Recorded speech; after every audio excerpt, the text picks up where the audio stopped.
Dhyayamudhalavagundhanavatim Tejomayim Naishthekim Snigdhapangavilokinim Bhagavatim Mandasmitashrimukhim Vatsalya Amritavarshinim Sumadhuram Sankirtanalapinim Shyamam Gim Madhusikta Suktim Amritanandatmikam Ishwarim. Om Amriteshwariyai Namaha. Om Amriteshwariyai Namaha. Om Amriteshwariyai Namaha.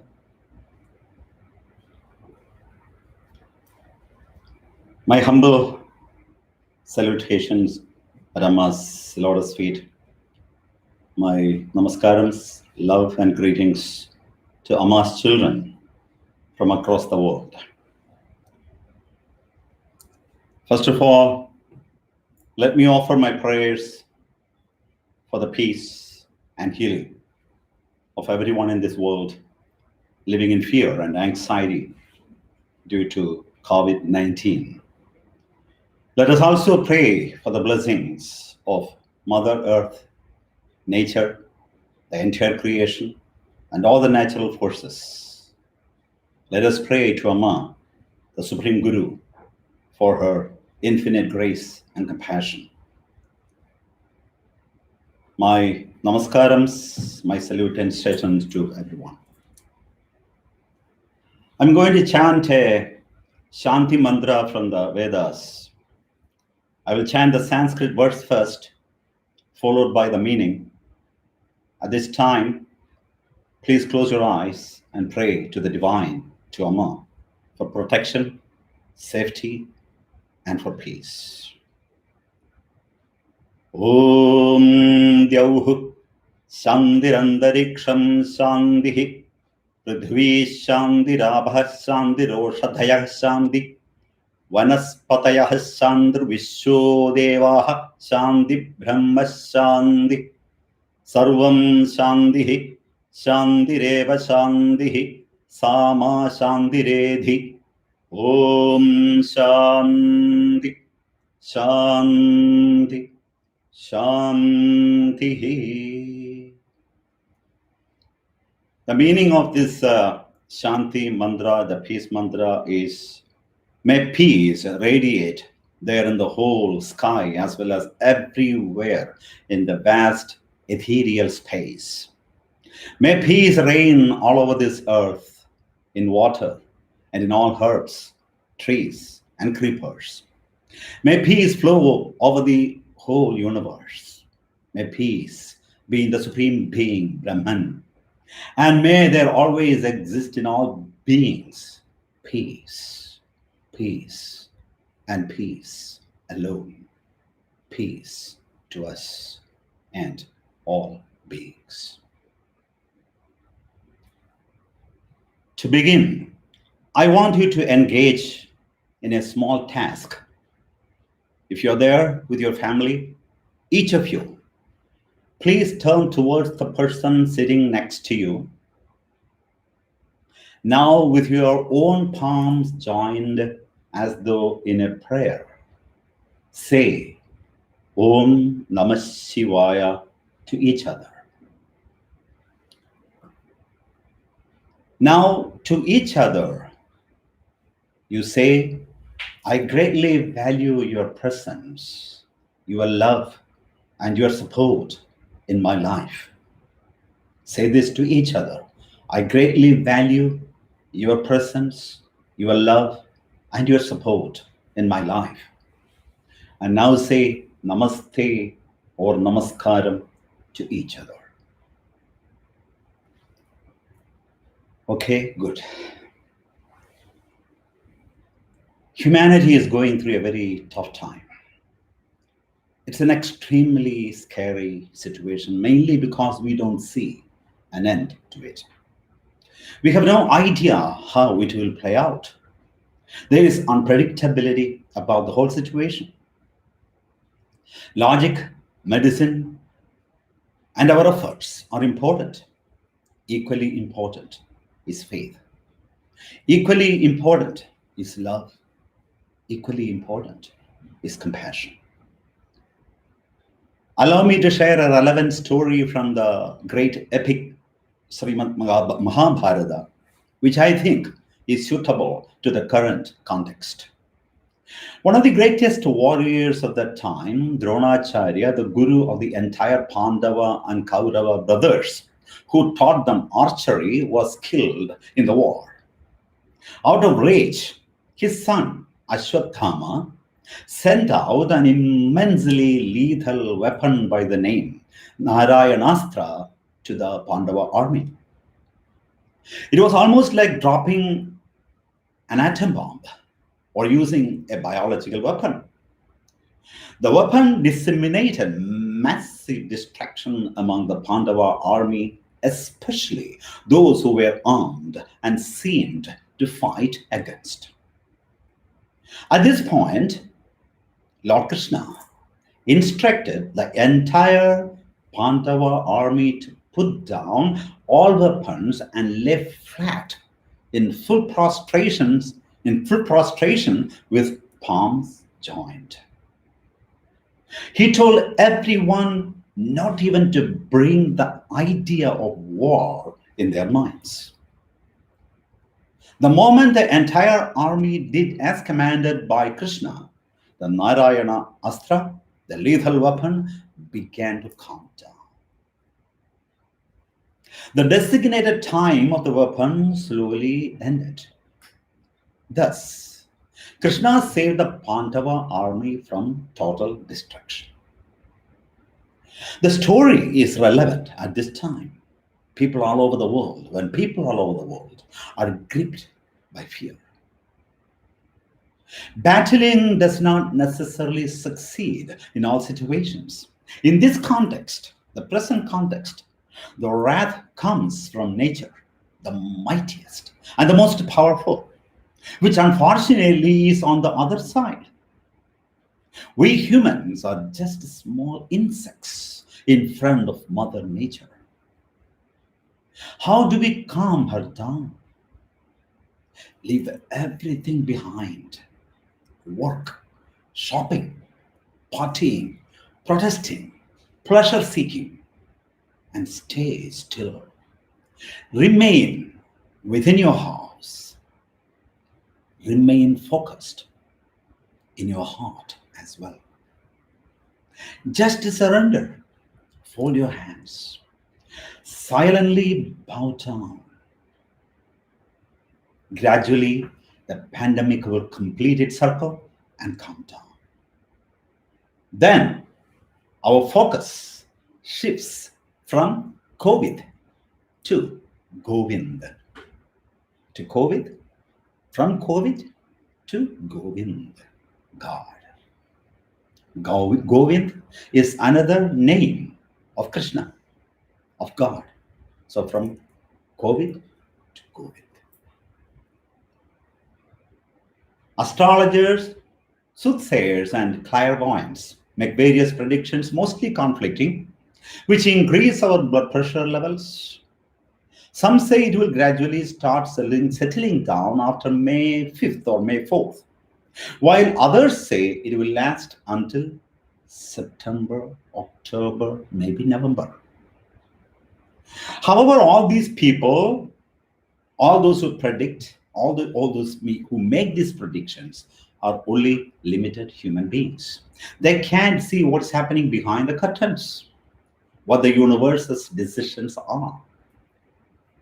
An enlightened soul, such as someone who can see the past, present, and future, only says their only instruction, Amma's only instruction is stay where you are. Do not go out of your houses. Take necessary precautions. Obey the rules. Stick to the instructions given by the government and health workers unfailingly and pray for divine grace, self-effort, and grace. Our forefathers, especially grandmothers, used to say, Marunnum Mandravum. This is a Malayalam proverb. Marunna means medicine. And Marunna, medicine, stands for self-effort. And Mandram stands for divine grace. Unquote. All these instructions, Amma's instructions, can be put in 5 words. Live in the present moment. Remember Amma's words. There are only 2 situations in life. Problems or situations that can be resolved, and problems or situations that cannot be resolved. No one worries about a situation that can be solved. And there is no point worrying about a situation that cannot be resolved. Now, the ancient seers, Amma says, go ahead and worry about everything else other than these 2. In her message the other day, Amma also said, Dhairyam, courage. Courage is the antivirus to overcome such situation. So, befriend Dhairya Lakshmi, Amma said, the goddess of courage. Befriend the goddess of courage. Normally we think courage is masculine, but no, it's feminine. Because real courage has to have compassion as its counterpart. Real courage has to have compassion as its counterpart. Otherwise, courage will soon turn into cruelty if it is not balanced with compassion. Therefore, when Amma says courage, it also means compassion. So when Amma says courage is the antivirus, it means increase one's own level of fearlessness. Fearlessness, awareness, and also be compassionate. However, being courageous and compassionate should not be limited to oneself, but that attitude should encompass others as well. Think of the world and be compassionate to others also. It's not enough to protect oneself. It is equally important to consider the safety of others as well. Courage or dhairyam cannot stand by itself without the strong support of karunya, compassion.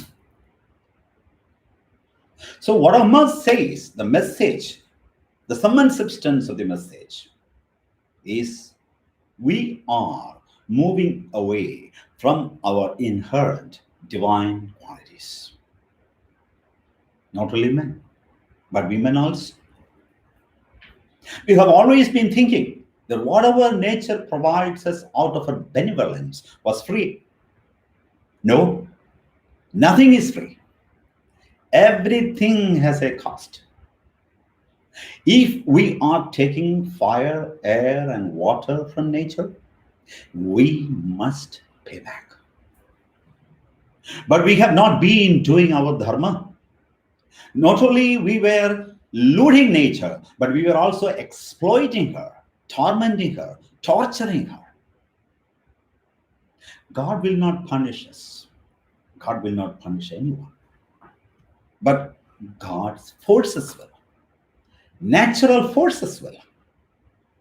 They are God's children. Let me share a beautiful example of Amma with you. A mother of 5 grown-up boys was alone in the house. At that time, some thugs broke into the house and beat her up. Wanting to avoid further problems, the mother refrains from disclosing the incident to her children when they return home. However, the boys came to know about it through someone else. Now, what would the 5 boys who loved their mother more than anything else do? They will find the thugs and beat all of them black and blue, even if the mother begs them not to retaliate. Correct? That's what we humans have been doing. We have been harming, torturing Mother Nature for a very long time. And now the natural forces are her children. Now they are coming out to get us. They are coming to get us. The Bhagavad Gita, chapter 3, verse 12 says, Ishtan bhogan nivo deva dasyante yajna bhavitaha taidattana pradhagaibhyo yo bhunte sthena eva saha. Meaning, cherished by yajna, sacrifice. In simple terms, giving.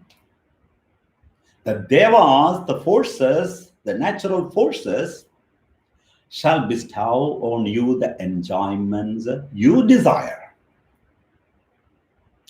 A thief, verily, is he who enjoys what is given by them, the natural forces, without returning them anything. A thief. Sthena eva saha. Sthena means thief. So Krishna calls the entire humanity thieves, though a little bit indirectly. The gods, otherwise known as forces of nature, namely air, fire, water, space, earth, etc., are manifestations of the Supreme. They will be pleased and bestow the pleasures of life upon us, but only when you do selfless action. Only when we do. Let me include myself also. Only when we do selfless action. Only when we give back to society. But what are we doing? Stealing. Stealing without giving back anything. Amma says life is cyclic. The entire nature is cyclic. The seasons, spring, summer, fall, and winter are circular in nature. They come and go. The entire solar system, the sun, earth, the moon, the stars, also travel on circular paths. Night and day are cyclic. So time must also be cyclic. Time must be cyclic. It's not a straight line. It comes back. Amma says the interest rates in God's bank are way too high, perhaps unlimited. Unlimited. The interest rates in God's bank. This is applicable to both the good and bad, not just good, for the bad as well. The interest rate is unlimited. There is a famous story about Lord Krishna and his childhood companion and his dearest friend Sudama, otherwise known as Kuchela. He was also Krishna's classmate from the Gurukula days during the time they spent together in the Guru's hermitage. And once their studies were over, Krishna and Sudama parted and continued their respective dharmas in the world. Sudama became a grihastha, householder. However, he always had Krishna's sacred name on his lips and his divine form ever enshrined in his heart. Even though the family consisting of his wife and children faced utter poverty, Sudama, a selfless devotee, did not pray for any material pleasures or possessions to the Lord until one day when things turned from bad to worse. At that point, Sudama's wife requested her husband to pay a visit to Dwaraka, the abode of Lord Krishna, his old Gurukula companion who was immensely fond of him. Initially, Sudama was reluctant to approach the Lord for seeking material benefit. He said to his wife, "Lady, I chose the path of devotion for self-upliftment, not for wealth, not for pleasures."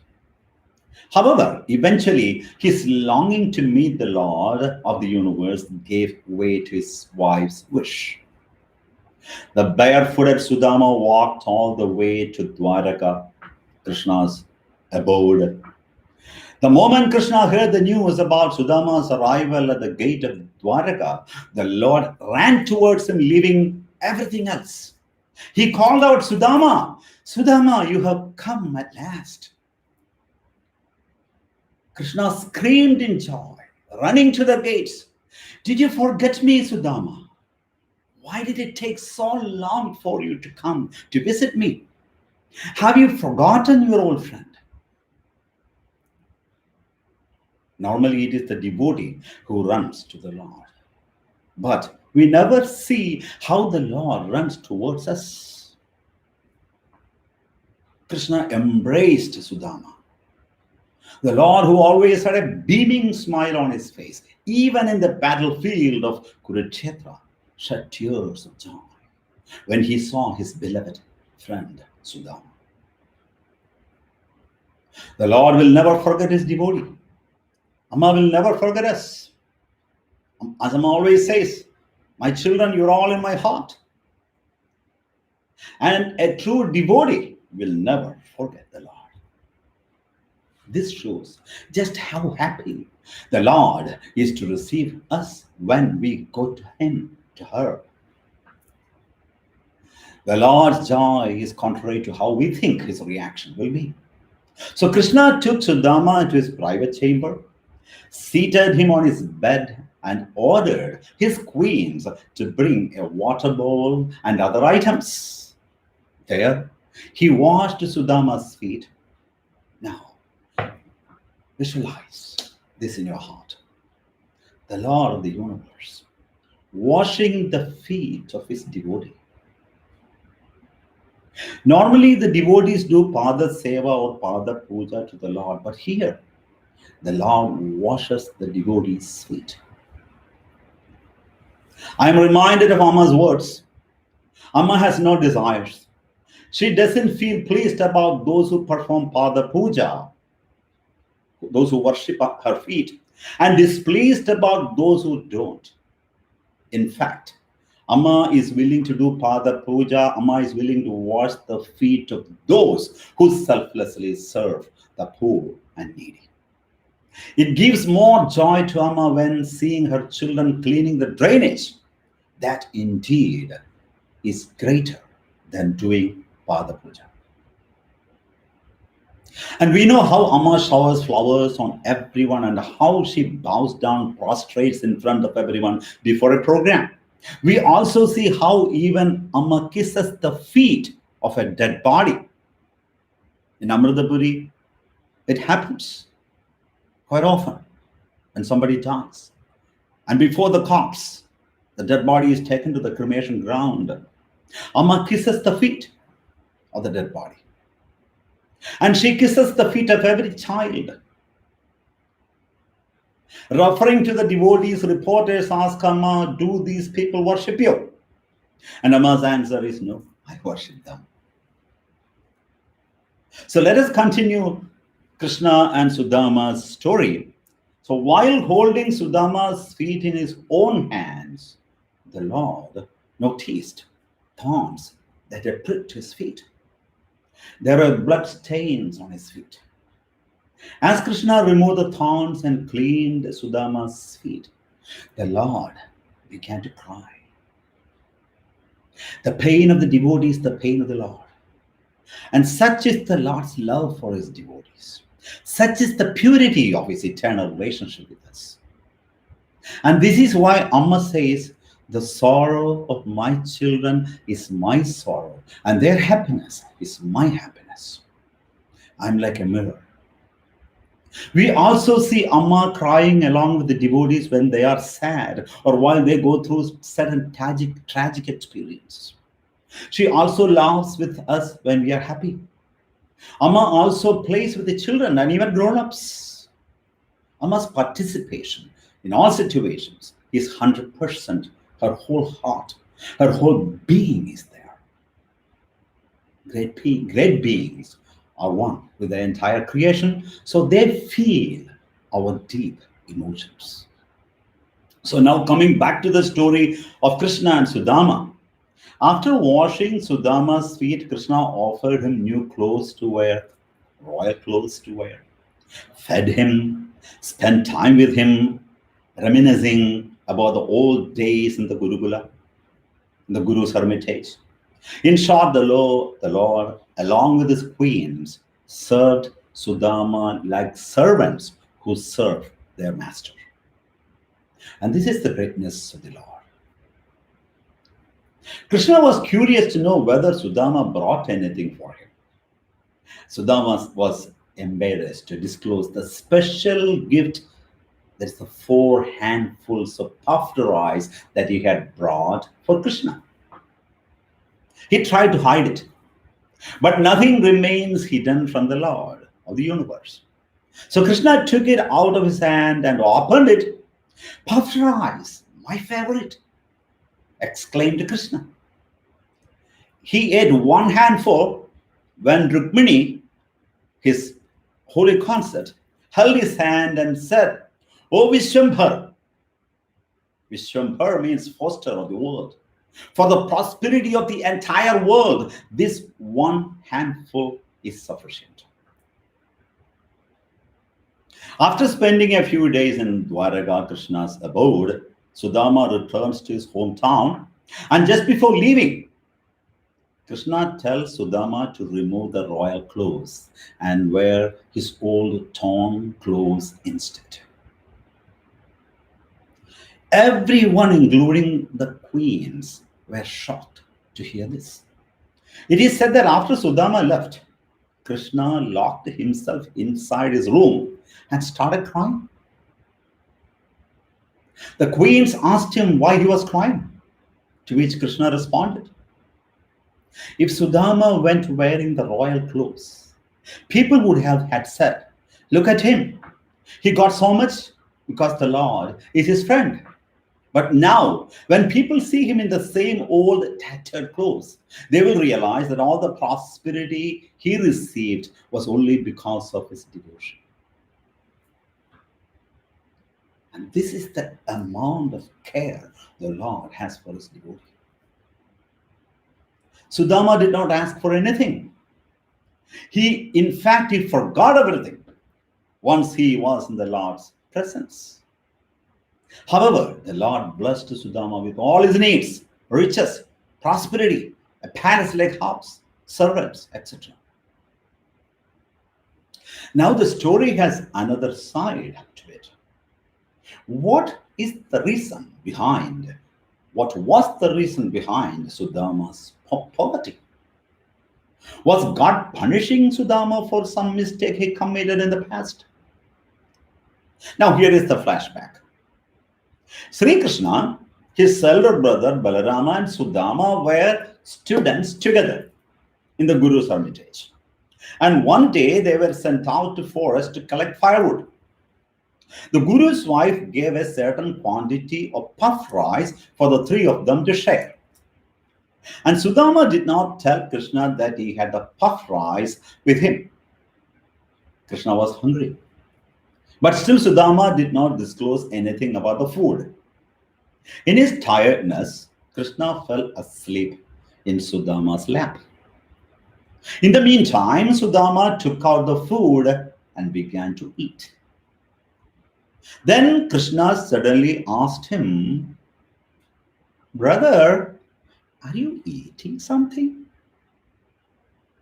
Sudama replied, "No, there's nothing to eat. I'm shivering with cold and my teeth are chattering. I can't even repeat distinctly the Vishnu Sahasranama, the 1,000 names of God, because of the cold." Krishna said, "Okay, I had a dream. I saw a man eating the food of other people. When asked about it, he said, 'Do you think I can eat dust and air?' Meaning he had nothing to eat. So the other man said, 'Okay, let it be so. I understand.' The omniscient Krishna then told Sudama, 'Fine, that was only a dream. I know that you won't eat anything without sharing with me.' If Sudama had known a bit of the omniscience of the Lord, he would not have acted as he did. It was none of Krishna's fault but Sudama's own doing that came back later in his life as poverty.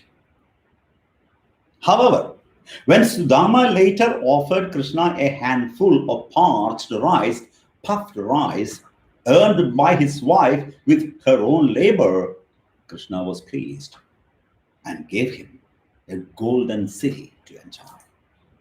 Now the circle is complete.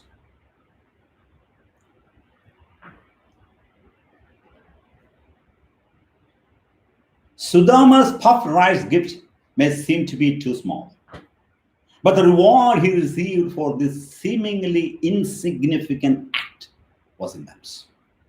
That small packet of puffed rice sacrificed for the Lord was returned to Sudama and multiplied as tremendous amount of worth. Why?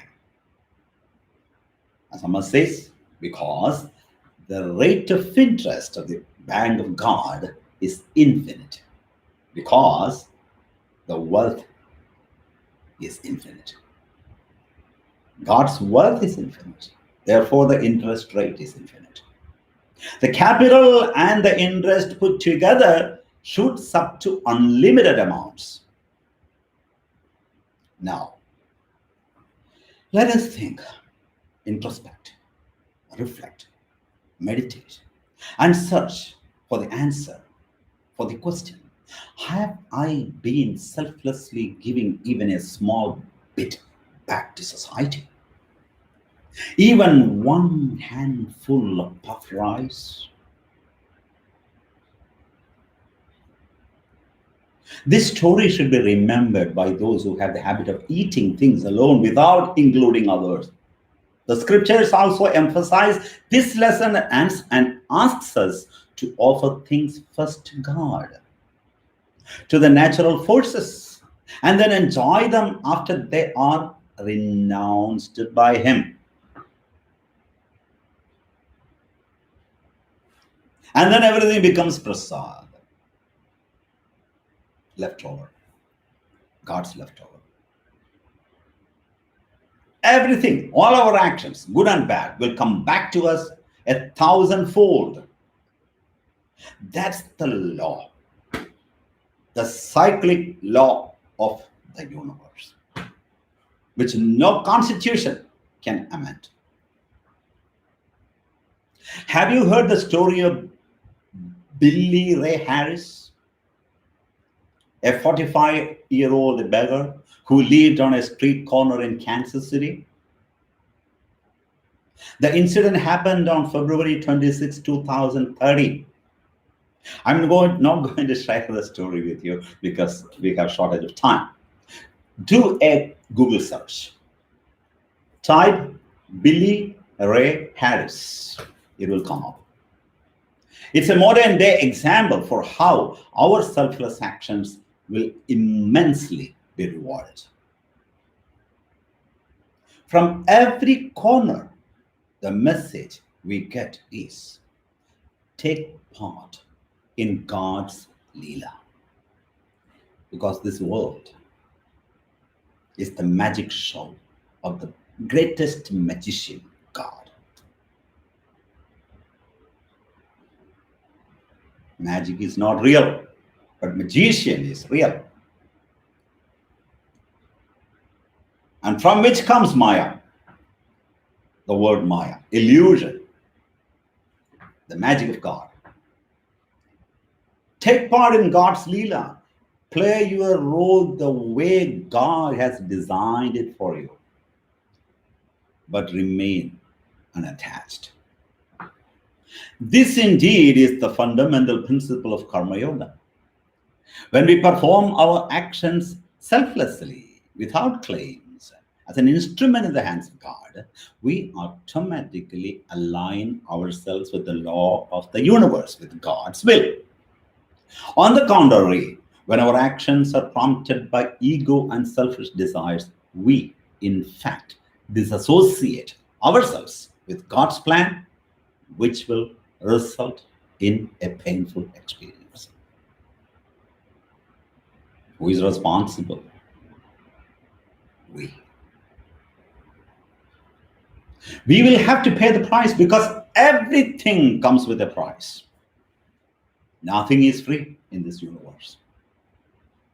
That is the strict and uncompromising law. Even the ignorant are not excused in this process. Once a person driving on a motorbike came across a red signal and slowed down.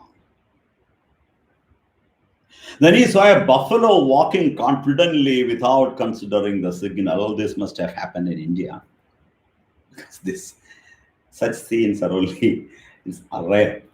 It only happens in India, the land of diversity and beauty and spirituality. So this man was riding on a motorbike, and it was a red signal, and he slowed down. Then he saw a buffalo walking confidently without considering the signal.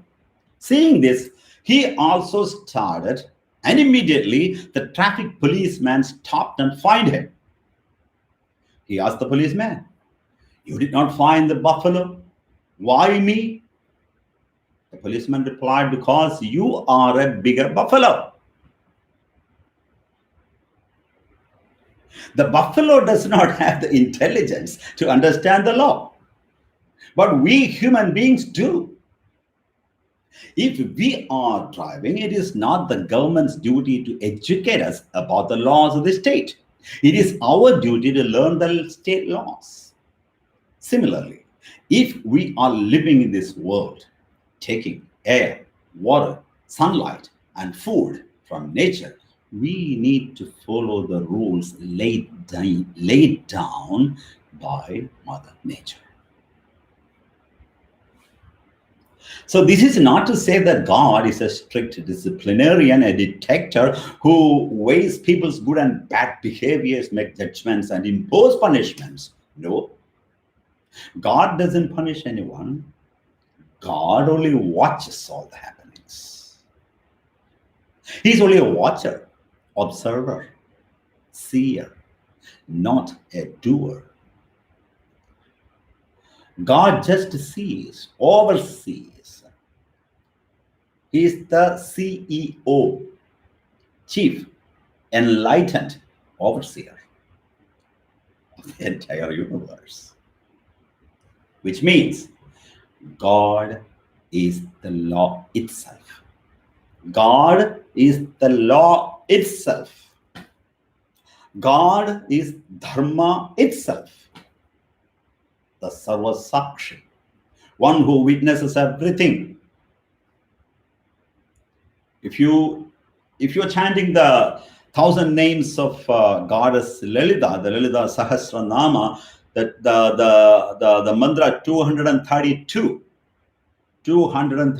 Om Maheshwara Mahakalpa Mahatandava Sakshinyai Namaha. Om Maheshwara Mahakalpa Mahatandava Sakshinyai Namaha. She who will be the witness to the great dance to be performed by the great Lord at the end of the world. What is this? This nature, this world, the manifested world is the dance. Dance of Lord Shiva, creation, movement. But the dancer is one with the world. So where is God? Here is God, because the dancer is God. Dancer and the dance are not two, they are one.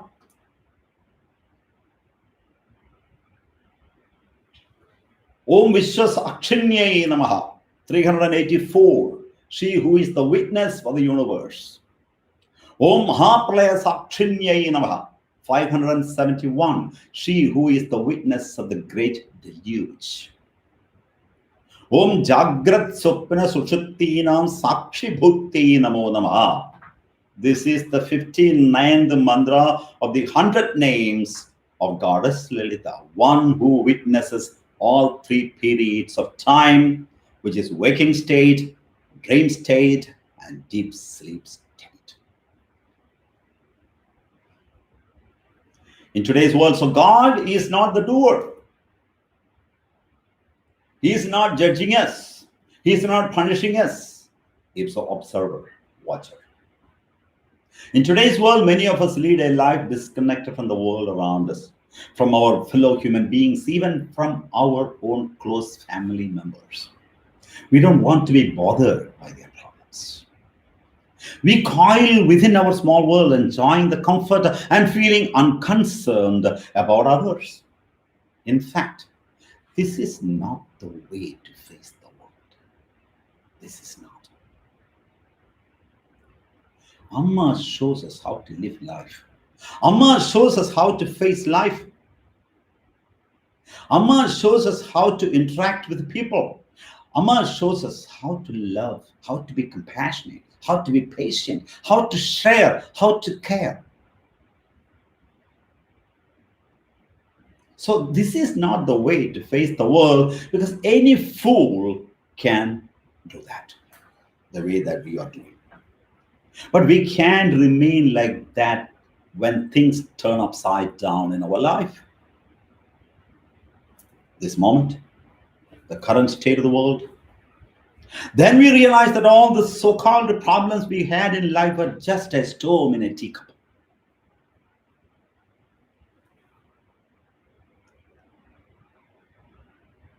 Is that not our realization now? Some good karma performed in the past will allow us to have good times in life. But a tsunami can take place in the life of even the mightiest. Just in the wink of an eye, even the most powerful ruler of a country or a country can become nothing. A king can become a beggar, and vice versa. And when death stares at them, both the king and the beggar are the same. Their wants are the same. What do they ask for?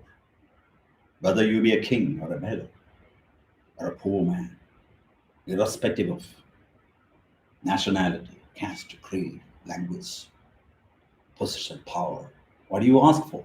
Give me a little drop of water.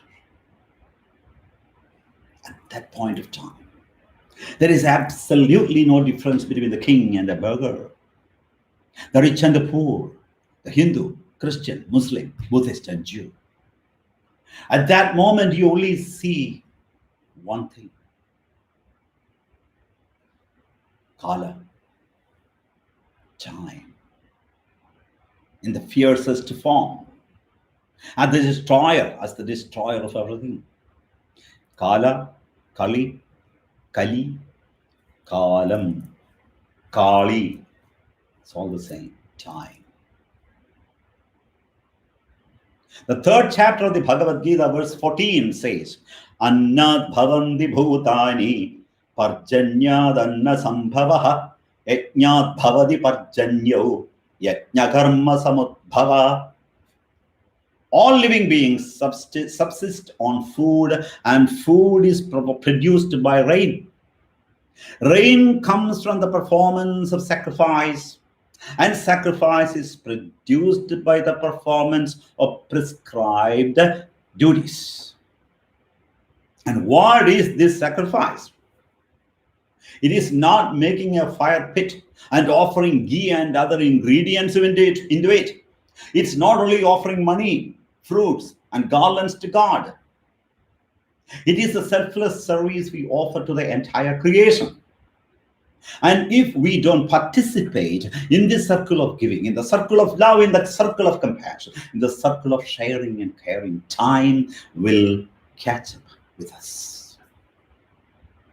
Because it is a circle. It's not a straight line.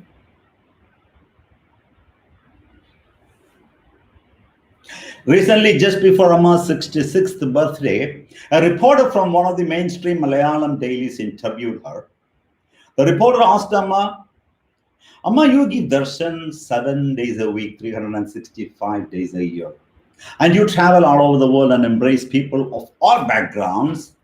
And even after this hectic darshan program, once you are back in your room, it seems that you read all the letters of devotees and ashram residents and give instructions on various humanitarian and institutional activities. You sleep very little. It's quite apparent that you spend most of your time with people in the public, surrounded by big crowds. And in the midst of all this, don't you feel like taking some time off to relax, to have some time and space for yourself?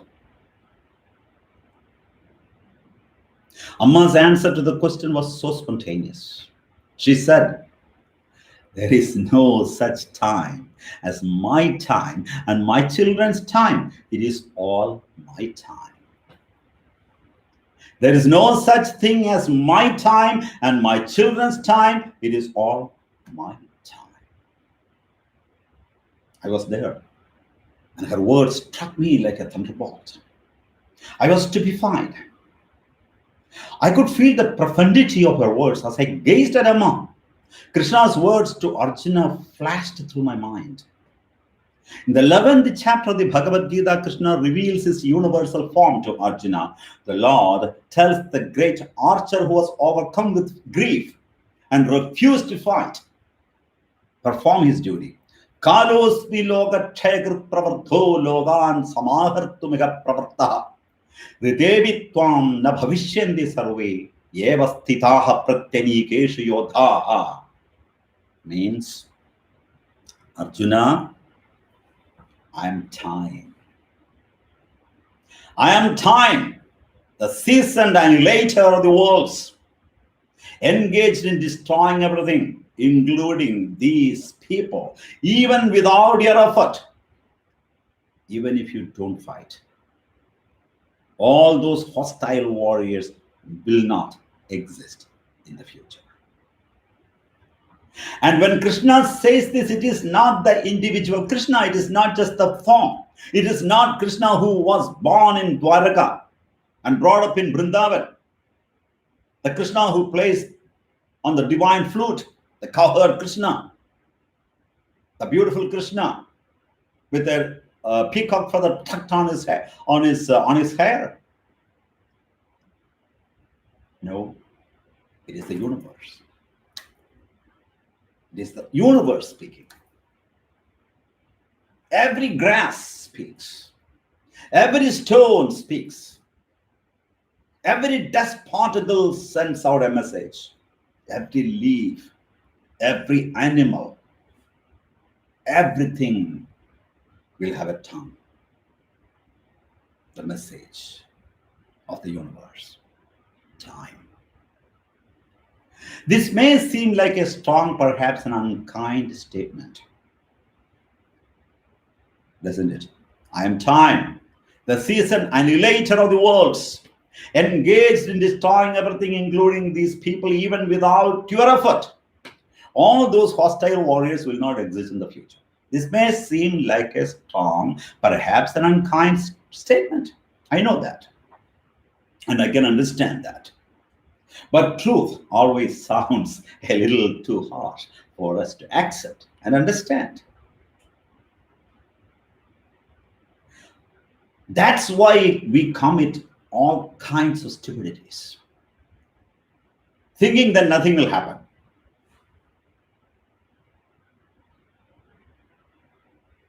However, when we take a deeper look into these words, we realize that it is just a normal, factual declaration, the open pronouncement of a law that constantly operates on the entire creation, on every single creature, including every one of us. Just the truth, a reality. Perhaps in a moment, Arjuna had a glimpse of the past, present, and future occurring in that universal form of the Lord. Probably he had seen the war taking place, the ferocious battle, the betrayals, casualties, the end, survivals, etc. Birth, the beginning, life, events, experiences, death, the end, all happen in time. And there is one special word in this sloka, pravardha, which means seasoned, mature. It means, oh Arjuna, I am a seasoned and very well versed in creation, sustenance, and destruction. I means the universe. It also indicates that this process of birth, death, middle, and death, the end, whether it be of the individual or the universe, is not a one-time affair.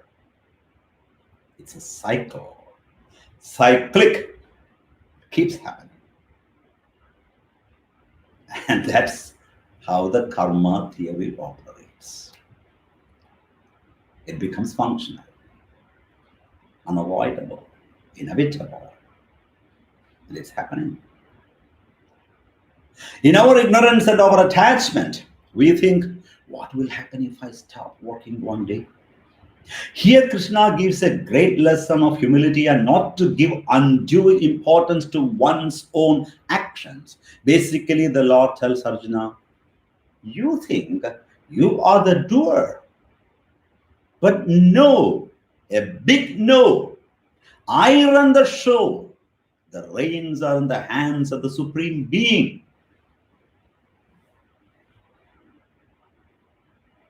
Do we have any control on the present situation? Nothing. We cannot even go out of our house. So this is not a license to think. I mean, when the Lord says you are not the doer, I do everything. So don't think this is a license to think, okie dokie, since the Lord is doing everything, let me just stop working, let God do everything on my behalf. No.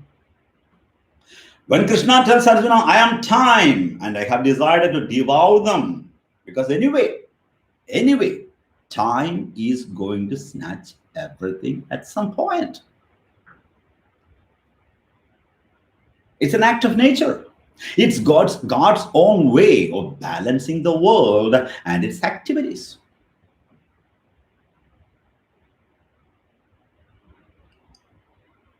What we continue our stupid actions, who can save us? Only we can. God's grace, Amma's guidance is always with us. I have heard about the 3 stupid stages of life. 3 stupid stages of life. Teenage, have time plus energy, but no money. Working age, have money plus energy, but no time. Old age, have time and money, but no energy. Let me share a short story with you. A traveler was going to visit a pilgrim center situated on top of a steep mountain. The only way to reach the spot was in a rope basket.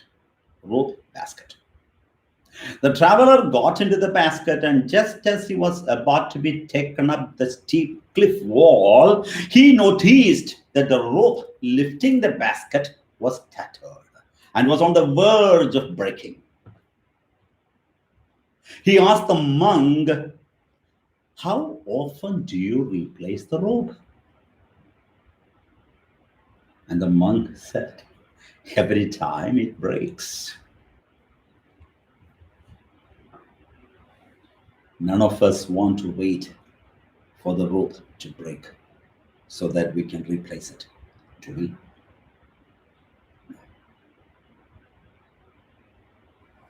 Hence, Amma says, always be prepared.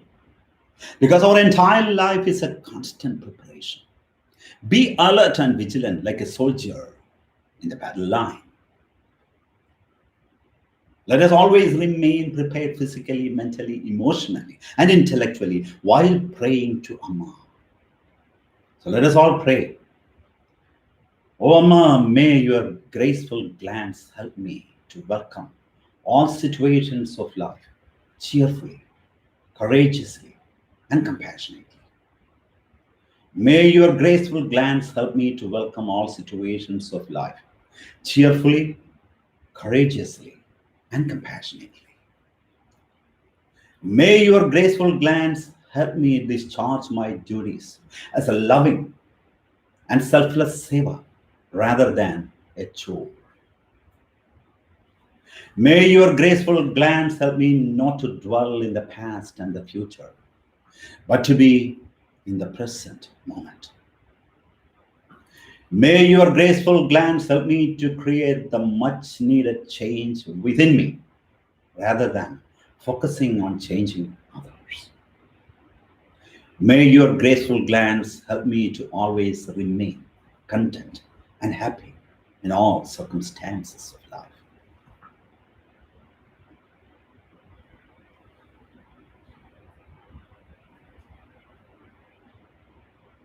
Amma is with us. Her grace is with us. Be courageous. Be loving. Be compassionate. Pray. This is the best time to experience love. This is the best time to open up, to share.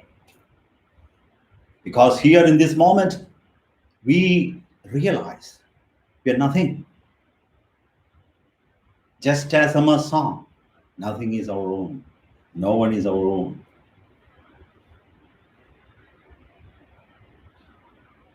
Fear.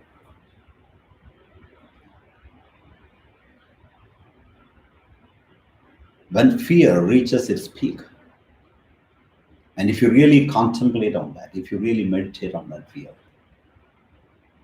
you will see love. Love springs forth. You have to feel it as deep as you can. Because when you feel fear as deep as you can, you realize that you're helpless. We realize that nothing can help us, nothing can protect us, nothing can save us but God alone. And at that moment, in that moment, love, the wellspring of love,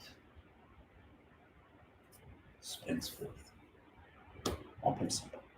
So this is the best time to work on you, on your weaknesses, on your limitations, and prepare for the future. But to prepare for the future, be here now in this moment. Don't think about the future. So may Amma's grace be always with all of you, and we pray for you, we remember you, we think of you, and we love you, Amma's children, all over the world. Om Sadguru Sri Mata Amritananda Devi. Jai Bolo Sadguru Sri Mata Amritananda Devi ki Jai. Mata Rani ki Jai. Mata Rani ki Jai. Mata Rani ki Jai.